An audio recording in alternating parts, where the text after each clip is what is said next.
Hey, what is up, everybody? I'm here at the Toronto Game Expo, and I just finished shopping around, and everything you see in front of you is what I got for the day. So I spent probably an hour or two going around, taking a look at all the games that they have here. I'm sitting down here at the indie development portion of the expo, and I'm just here showing off what I got. So well, let's start off on the left here. First I got Pit from Kid Icarus Uprising specifically, and I got his amiibo here for 15 bucks. So yeah, that's a pretty good deal. Next up, I got two Joy-Cons. Purple left Joy-Con, and then this light green one. Both of these, 20 bucks each, which was an incredibly awesome deal. And they seem to be first-party ones too, which is nice. The company that is selling them, they also fix like controllers, so hopefully at some point I can get my lot of broken controllers fixed up, since I have so many Xbox One controllers that have like stick drift and so on and so forth. What's nice, I will say, what's really nice is that they include the grip here, so I can actually hold it sideways. That's really nice, because I saw somebody else also selling it for 20, but they did not include the grip. So that's really nice. Let's go. Okay, next up, I have a small bag here for 10 bucks. I got 4 games. Obviously the first one. All of them GameCube games, of course. And the first one is Prince of Persia: The Two Thrones. I can't remember if this was I think this is the second or third game. I can't remember exactly. But this was one of the Prince of Persia games before that franchise got superseded by Assassin's Creed. Yeah, so this is just a loose disc. I normally do not buy loose discs, especially if it's for a console in which I have all sealed copies, like complete and boxed copies. But I decided to make an exception here since it was only 10 bucks.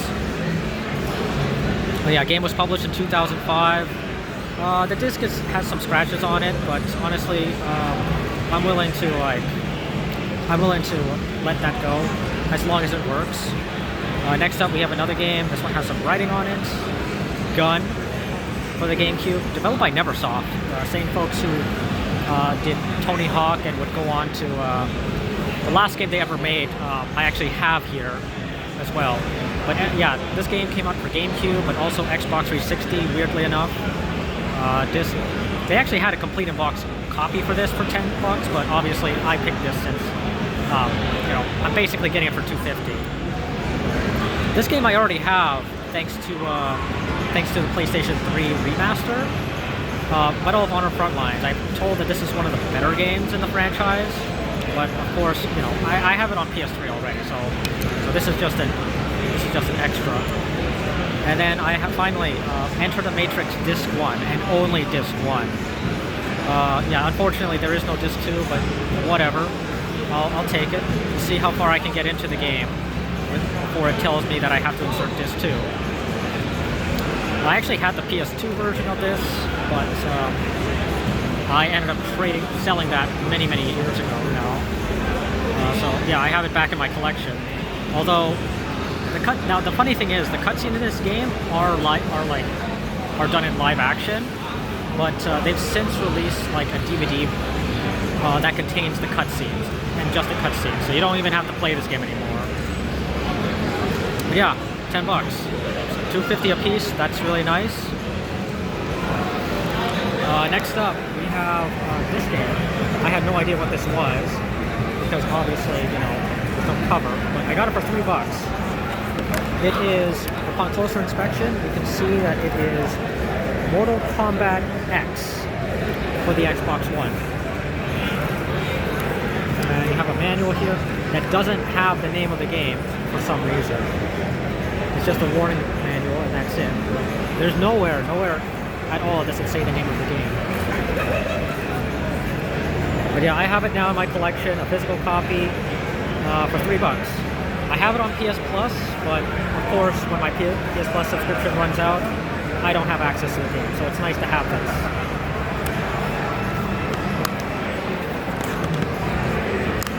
Okay, let's get to this pile over here. Metroid Dread for $50, which is actually a pretty good deal by Canadian standards, considering that Nintendo jacked up the prices of their games to $84.99. So yeah, I basically got this for a significant discount, and I also have the amiibos for this game specifically, so that's really nice. This was basically a return to form for the Metroid franchise after being on hiatus for many years, at least on home console, that is. I know we had the Metroid 2 remake, but of course that was on handheld. That was at the end of its life cycle. So yeah, it's nice that we got this. Next up, this one I just picked up just to fill out my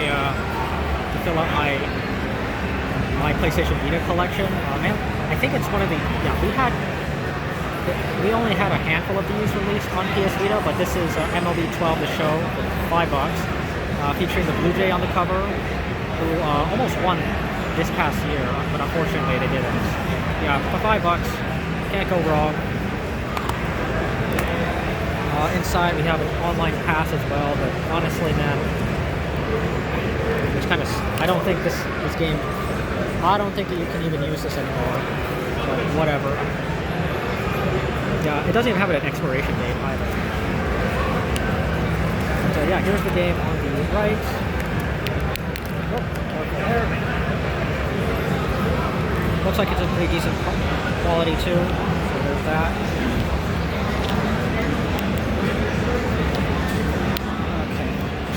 Again. Oopsies, not perfect.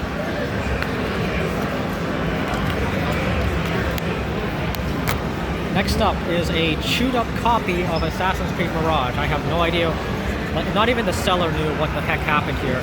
He buys games in lots and it came like this. This looks awful, but the plus side, only $10. So hey, I'm not going to complain too much. There's a code in here, which I will definitely be using. Oh yeah, it's expired next year, so yeah, I definitely got to use this quickly. Oh, yeah, that comes with all the deluxe pack. That's nice. The disc seems to be in relatively good shape, hopefully. But yeah, that's Assassin's Creed Mirage. Make sure something else in the back.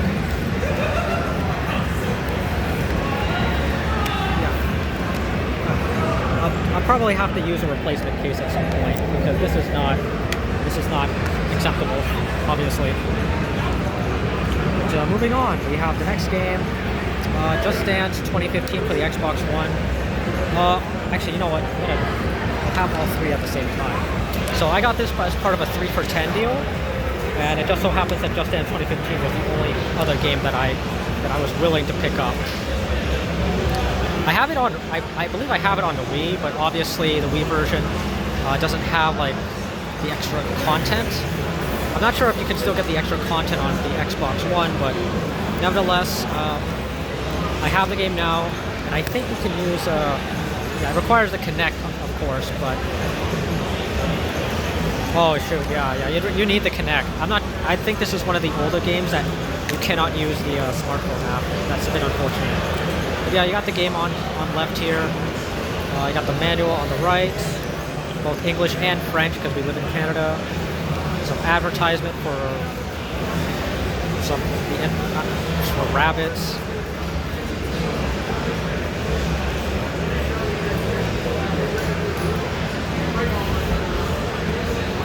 Oh, this is the French manual. Oh wait, no, this is the.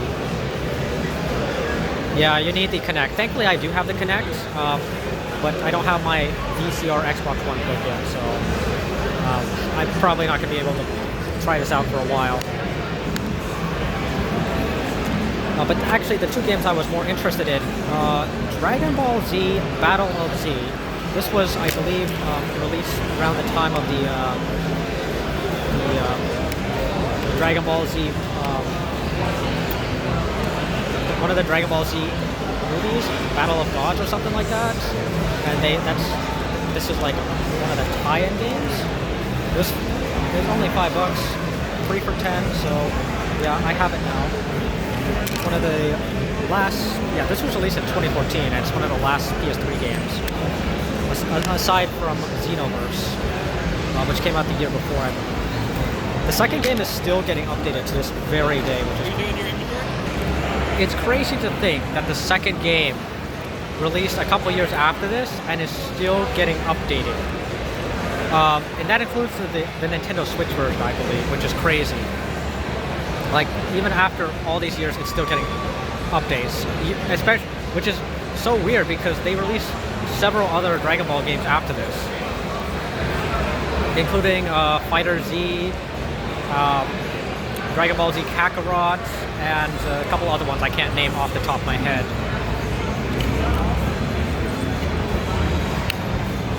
So yeah, that's Dragon Ball Xenoverse. Okay, let's see. Next up is Sonic Colors on the Nintendo DS. Yeah, so when Sonic Colors got remastered, I was kind of hoping maybe they would remaster the DS version as well. Unfortunately, they didn't. And this version is forever abandonware now, since you can no longer get it. Except used copy, of course. This was one of the only Nintendo DS games I had back in the day. I got it for, I think, one of my birthdays or something, but I traded the game, which I've come to really regret because, you know, it is one of the better Sonic games in hindsight, especially on handheld, because every other handheld Sonic game that's come after this has just been worse in some way. Now the seller actually mispriced this. I think it was supposed to be a bit higher, but they looked up the price, but they mispriced it, but thankfully they were willing to honor the $15 price. But that's not the only game that's inside, because I also got this game, Paper Mario Sticker Star, for $15. Yeah, I've been told that this is one of the worst Paper Mario games. This was the worst Paper Mario game at the time of its release. But I have it for $15. Hey, I picked it up, and now it's in my collection.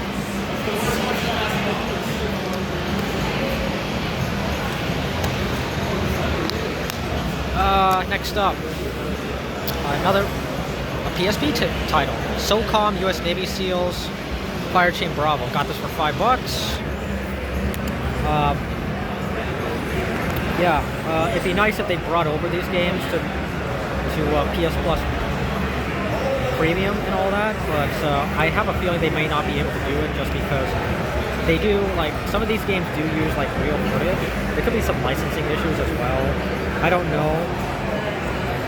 But one of the cool things about the PSP games is that there's some cross-platform compatibility with the PlayStation 2 games, which is really neat. One of the very first games to do this, which is something that I really wish we had nowadays. So if we look inside, it's a complete in-box. I actually have the second game already, but the box is a little damaged. This one is not, thankfully, which is great. Yeah, so the disc, the UMD disc, it looks pretty good. That's good.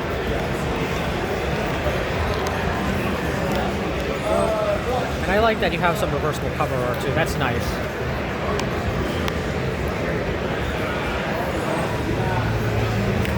And next up, we have count of 4 Wii U games here for $10 a piece. So the first one, unfortunately, does not have a case. The Walking Dead Survival Instinct. This is actually a really bad game. But for $10, I don't mind getting it for my collection, just to fill it out. I've never watched The Walking Dead. I have played the Telltale Walking Dead games, except the final season. But yeah, this is one of the worst, Walking Dead games apparently, which is unfortunate. And now we go to one of the best superhero video games, Batman Arkham City Armored Edition.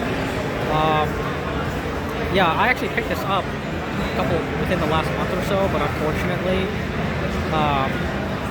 that copy of the game did not work. Hopefully this one works. Hopefully this works when I test it out. No. This game still does feature some exclusive content, I believe. Well, actually, no. The cutscenes, the real-time cutscenes feature Batman in his armored attire, whereas all other versions feature him in his regular attire. So even when the game got re-released on Switch, although you could equip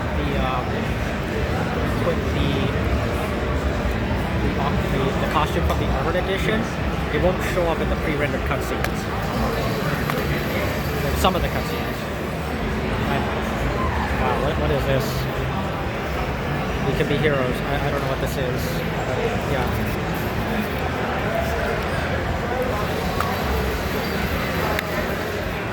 Now I have Arkham Origins on Wii U right now. So yeah, this is. So yeah, it's nice that I have this. Hopefully a working copy. Yeah, that's Arkham City Armored Edition. Next up we have Mass Effect 3 Special Edition. This is a bit of an odd release on Wii U because it came out a while after, and it included some DLC, but not all of it, unfortunately. So, and this is sadly the only Mass Effect game they published on Wii U. So we're kind of screwed if you're a fan of the first two entries, because your actions from the previous entries carry over into this game. I don't know how that affects it, but yeah, we never got the first two games, so it's no surprise this version of the game did not do well at all. And yet I have it in my collection now, just because I'm trying to go for that complete Wii U collection, so might as well, right? Might as well.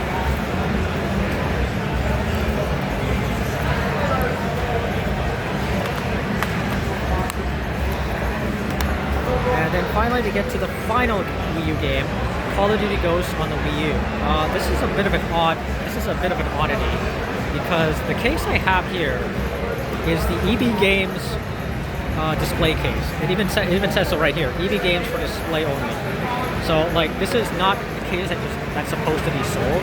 You're supposed to take this case to the counter and they actually give you the actual copy, but for some reason, yeah, they gave me, for some reason they still have, for some reason they have this. $10. Unfortunately, the multiplayer has long been shut down, so unfortunately I will not have access to it. I don't know if I even have access to the FIFA now, since the eShop is closed, but hey, I got the game. It's in my collection now for $10, which isn't too bad. And yeah, that's basically it for the Wii U games. Finally, we get to the last two titles. Call of Duty Road to Victories. I don't know why it says favorites. I guess people really like this one. Yeah, this was, I think, the only PSP, only Call of Duty game released for the PSP. And of course, I just gotta have it because, why not, right? One single player ad hoc play. I don't know if it has like online multiplayer. Yeah, that's basically. This game came out at the same time as Call of Duty 3. So yeah, this was made during a time when it was pretty normal to have like a companion title on handheld. So it would play completely differently. Still, it is still very impressive. They got like a full fat version of the game on the console. I have no idea who that company is. I'm amazed. I don't know if they're still around, but yeah, they made this game. And then finally we get to Assassin's Creed Unity Limited Edition. This was a very infamous Assassin's Creed game because it was very buggy at launch. So much so that they had to suspend sale of the season pass. And unfortunately, it really tainted the franchise. It really tarnished the franchise's reputation. I can't stress that enough. Especially since it came out the same time as Assassin's Creed Rogue on last-gen hardware. So a lot of people felt that this was Ubisoft starting to get like really greedy, since they were publishing two games at the same time. I got this for $5, and okay, I got some There's a DLC code here. I don't know if it's still usable though, but it is still. It's here. So yeah, yeah. It includes the Chemical Revolution mission. I don't know if it will work though.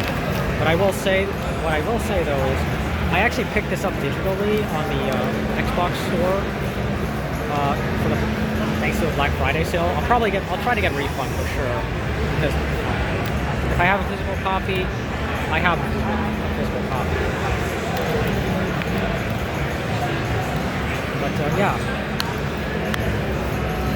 that's basically it for my haul for today. I spent quite a bit of money on all of this. I think probably about $200 plus. But hey, I had a lot of fun today. You know, going around to all the booths. It's almost, I think it's not even closing time, and there's still a lot of people here. Like, if you take a look around, there's still a lot of people. So yeah. Okay. I actually forgot one last item. So this was actually the first item I picked up today. It's this. Anybody who's played Helldivers will immediately recognize this as the in-game currency, super credits. I got this for $2, and it looks really cool too. Like, it really does look legitimate. But yeah, $2. So yeah, I am now ready, a little more ready to save Super Earth. But yeah, that pretty much does it for this video, guys. For real this time. But yeah, if you like what you saw, as always, like, comment, and subscribe, and I will see you next time.